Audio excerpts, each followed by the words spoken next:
আসসালামু আলাইকুম রহমতুল্লাহ। এই যে মসজিদ থেকে নামাজ পড়ে সেটি যাওয়ার পথে কাতারের একটা কবরস্থান দোয়াতে আর কি। দেখেন আমাদের বেকার কত শক্তিশালী, কত জমিদার, কত প্রভাবশালী এখানে শুয়ে রয়েছে। হ্যাঁ? যদি আমরা চিন্তা করি আমাদের বয়সে আমাদের সাথে আমাদের কত বন্ধু বান্ধব কতজন এই পৃথিবী ছেড়ে চলে গেছে, বুঝছেন? আসলে মূল কথা হচ্ছে যে অহংকার, ক্ষমতা, দাপট আসলে এগুলা কোনো কিছুর সাথে যাইব না। একমাত্র আমাদের নেক আমলগুলো যাবে, আমাদের যে কর্মফল আমরা করেছি সেটাই যাবে। তাছাড়া আর কিছুই আমাদের সাথে যাবে না। আমি যদি দেখাই এটা কিন্তু বিশাল অনেক বড় এক কবরস্থানে দেখেন। ঠিক আছে? দেখেন। কত টাকা শত, শত কোটি, হাজার কোটি টাকার মালিক এখানে শুয়ে রয়েছে। কত সুন্দর দেহ ছিল এখানে শুয়ে রয়েছে। আসলে এগুলা কিছুই না।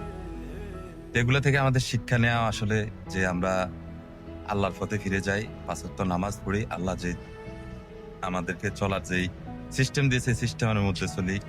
আমাদের রাসূলের আনুগত্য করে রাসূলের সিস্টেমে সুন্নত অনুযায়ী যেন চলি। ঠিক আছে নি ভাই?